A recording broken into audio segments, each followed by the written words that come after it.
Welcome back to our YouTube channel Sab reasoning classes. आप सभी लोगों का स्वागत है हमारे YouTube channel Sab reasoning classes के इस यूट्यूब चैनल पर।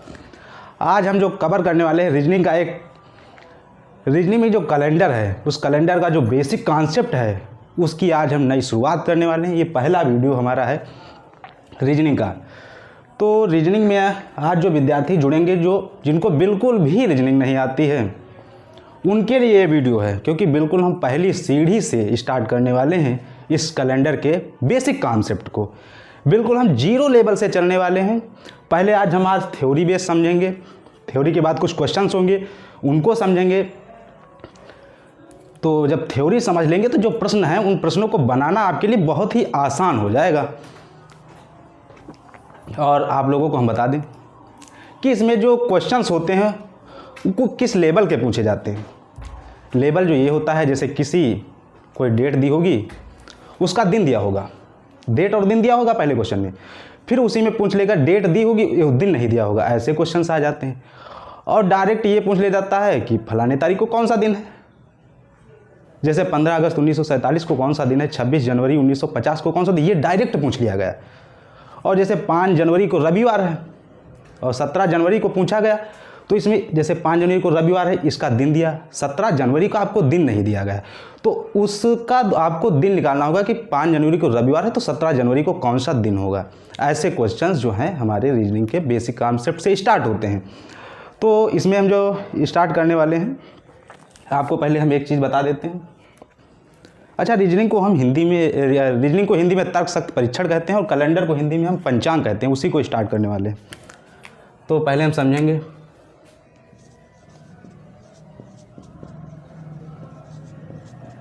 इसको कहते हैं हिंदी में पंचांग। देखो, आपके घर में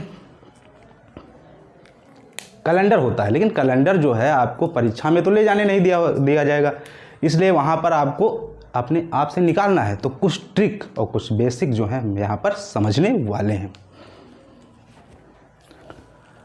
अच्छा, आपको पता होगा एक सप्ताह में कितने दिन होते हैं? 7 दिन होते हैं।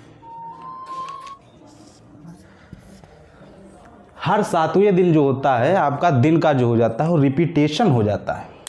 आपको कैसे बताएंगे दिन का रिपीटेशन हो जाता है, अभी समझाते हैं आपको। जैसे सोमवार को 1 तारीख है, मान लो, 2 को तो मंगल हो जाएगी, 3 को फिर बुधवार हो जाएगा, 4 को बृहस्पति हो जाएगा, 5 को शुक्रवार हो जाएगा, 6 को शनिवार, 7 को रविवार हो जाएगा। 7 दिन पर दिन का रिपीटेशन कैसे होता है? अब जो 8 को पड़ेगा आपको फिर सोमवार ही पड़ेगा, इसलिए देखो 1 तारीख को यदि सोमवार है तो इसमें यदि आप 7 जोड़ देंगे तो 8 हो जाएगा, 7 जोड़ेंगे 8 हो गया। 8वें दिन फिर से दिन का क्या हुआ? रिपीटेशन हो गया। तो 8 तारीख को मान लिया, फिर से जब रिपीटेशन हुआ तो आपका फिर से क्या पड़ा? सोमवार पड़ गया। अभी आपको बताएं सोमवार, मंगलवार, बुधवार, बृहस्पतिवार, शुक्रवार, शनिवार, हर 7वें दिन दिन का रिपीटेशन होता है। इस क्वेश्चन में उस नियम को आपको फॉलो करना होगा। तो इसको एक बेसिक समझेंगे। 2 जनवरी को शनिवार है तो 17 जनवरी को कौन सा दिन है? मतलब आगे की ओर हमको जाना है। क्या है? आगे की ओर जाना है। तो आप सबसे पहले इसमें देख लें, इसमें अंतर कितने का है। 2 और 17 में जो है आपका अंतर कितने का है, इस चीज़ को आप देख ले। तो यहाँ पर अंतर है 15 का, 15 का है ना। तो आप यहाँ पर 15 लिख लें और इसको 7 से हम भाग कर देंगे। लेकिन 7 से भाग क्यों करेंगे? क्योंकि हर 7वें दिन आपका दिन का रिपीटेशन होता है, मैंने आपको बताया है, इसलिए यहाँ पर आपको 7 से भाग करना होगा। तो जो रिमाइंडर बचेगा इसको भाग करने पे 1 बच जाएगा। क्या बचेगा? 1 बचेगा। तो 2 जनवरी को शनिवार है तो 17 जनवरी, जो यहाँ पर आपका दिन दिया होगा और यहाँ पर दिन नहीं दिया होगा, तो जो दिया हुआ दिन होगा उसमें ये जो रिमाइंडर आया है उसमें आपको 1 ऐड कर देना होगा।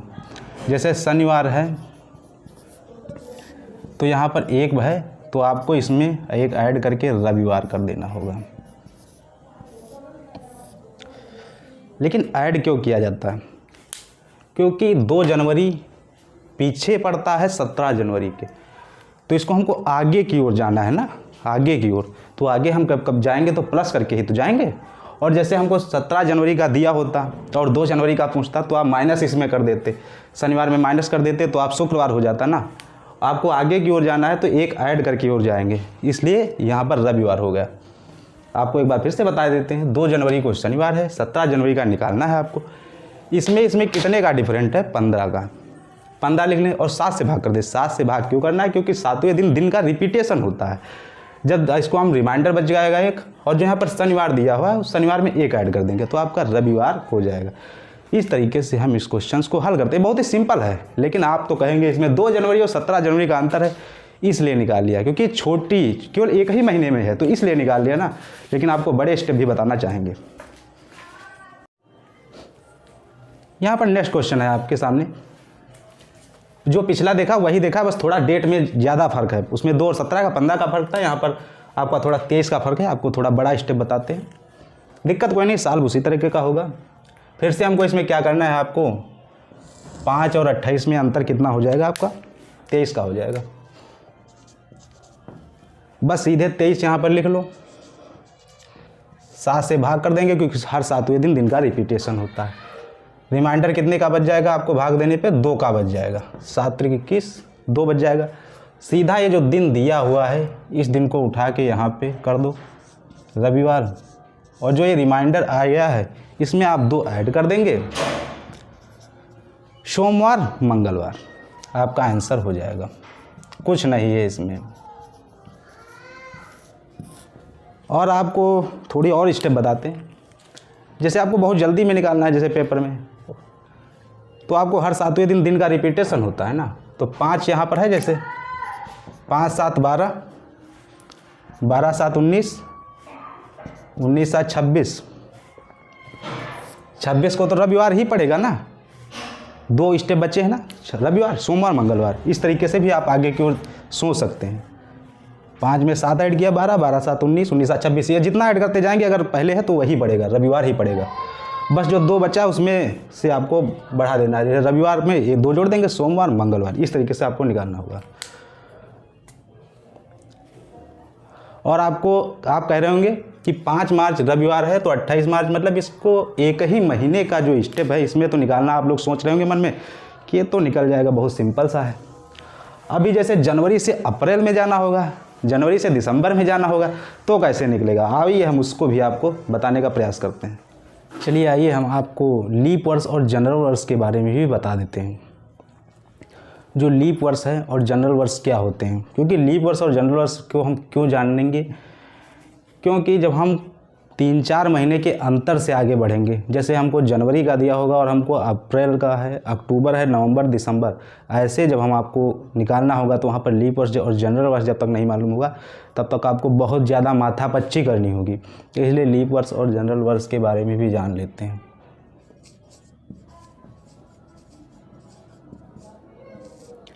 लीप वर्ष और जनरल वर्ष।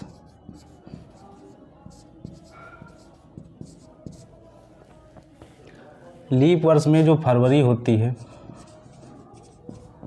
वो होती है 29 की, और जो जनरल वर्ष में होती है फरवरी वो होती है 28 की। कितने की होती है, 28 की होती है। अब हम कैसे जानेंगे कि कौन सा वर्ष जो है वो लीप वर्ष है, कौन सा जो वर्ष है वो जनरल वर्ष है। लीप वर्ष को ज्ञात करने के लिए हमको इसको 4 से भाग देना होता है। किससे, 4 से। और यदि कोई सैकड़ा वर्ष है तो उसको हम 400 से भाग देंगे। किससे भाग देंगे, 400 से। अगर वो 4 से भाग हो जाता है तो लीप वर्ष है, और कोई यदि सैकड़ा वर्ष है और उसको हम 400 से भाग देते हैं तो भी वो लीप वर्ष है, पूरा पूरा विभाजित हो जाता है। जैसे लीप वर्ष की बात करें, 2008 है, 2012 है, 2016 है, ठीक है, और जैसे 2008 है ये पूरा पूरा 4 से जो होगा विभाजित हो जाएगा। करके देख लेना, ये भी पूरा पूरा 4 से विभाजित हो जाएगा, ये भी 4 से आपका पूरा विभाजित हो जाएगा। जैसे 2008, 12, 16 ये लीप वर्ष होगा तो इसमें फरवरी जो है आपकी 29 की रहेगी। जो लीप वर्ष में वर्ष होता है वो 366 दिन का होता है। कितने दिन का होता है? 366 दिन का। और जो जनरल वर्ष है इसमें जो होता है आपका 365 दिन का होता है। कितने दिन का होता है? 365। जैसे सैकड़ा वर्ष को हम 400 से भाग देंगे, जैसे 2000 है, इसको 400 से भाग देंगे, ये पूरा पूरा विभाजित हो जाएगा, इसलिए ये भी हमारा लीप वर्ष है। जैसे 3000 है, इसको किससे भाग देंगे? इसको भी 400 से विभाजित करेंगे, ये पूरा पूरा नहीं विभाजित होगा, इसलिए ये कौन सा है? जनरल वर्ष है। देखो 3000 भी हमारे सामने क्या आएगा? नहीं आएगा। लेकिन इसको ये सैकड़ा वर्ष है, ये भी सैकड़ा वर्ष है, इसको 4 से भाग नहीं देंगे, 400 से भाग देंगे। जनरल वर्ष में जो होता है फरवरी 28 की होती है, वर्ष 365 दिन का होता है। लीप वर्ष में फरवरी 29 की होती है, जो वर्ष होता है वो आपका 366 दिन का होता है। तो जब हम लंबे से जाएंगे, जैसे जनवरी का दिया होगा और फरवरी, अप्रैल, नवंबर का जब पूछा जाएगा तो हमें लीप वर्ष और जनरल वर्ष की ज़रूरत पड़ेगी। कौन सा वर्ष लीप वर्ष है और कौन सा वर्ष जनरल वर्ष है। इसलिए लॉन्ग टर्म के लिए ये सब जानकारी ज़रूरी है। इस पर कुछ आधारित क्वेश्चन है, ये क्वेश्चन है, उस क्वेश्चन को हम बताएंगे। और हाँ, अभी आपने छोटे छोटे स्टेप में क्वेश्चंस को देखा था, एक ही महीने के अंतर में। अब जैसे जनवरी का दिया होगा, अप्रैल से अब आपको नवंबर में जाना होगा, ऐसे क्वेश्चंस भी हम आपको करवाते हैं। यहाँ पर जो क्वेश्चन है इसमें याद करना है, निम्न विकल्पों में कौन सा लीप वर्ष नहीं है। मतलब लीप वर्ष नहीं, मतलब यहाँ पर आपको ज्ञात करना है कौन सा जनरल वर्ष है। जब लीप वर्ष नहीं ज्ञात करना है तो लीप वर्ष हमको इसमें नहीं, मतलब आपको ज्ञात करना है कि कौन सा लीप वर्ष नहीं है। तो लीप वर्ष को हम ज्ञात करने के लिए क्या करते हैं? लीप वर्ष का हम जो जानकारी करते हैं 4 से और 400 से भाग देते हैं। तो देखते हैं इसमें कौन कौन से लीप वर्ष हैं। इसको 4 से भाग देंगे, ये आपका कट जाएगा। लास्ट के 2 सब वर्ड, लास्ट के 2 हम अंक लेंगे, अगर वो कट जाते हैं तो पूरा वर्ष कट जाएगा। इसको भी 4 से भाग करने पे ये भी कट जाएगा। ये आपका सैकड़ा वर्ष है, इसको आपको 400 से भाग करने पर करेंगे। तो ये तो आपके पता हो गया, क्लियर हो गया, ये आपके लीप वर्ष ही है। आपको पता करना है लीप वर्ष नहीं है। इसको यदि हम 4 से काटेंगे तो ये नहीं कटेगा, ये आपका नहीं कटेगा ना। तो 1978 ही आपका क्या हो जाएगा? ये आपका लीप वर्ष नहीं है। 1978 ये आपका नहीं है।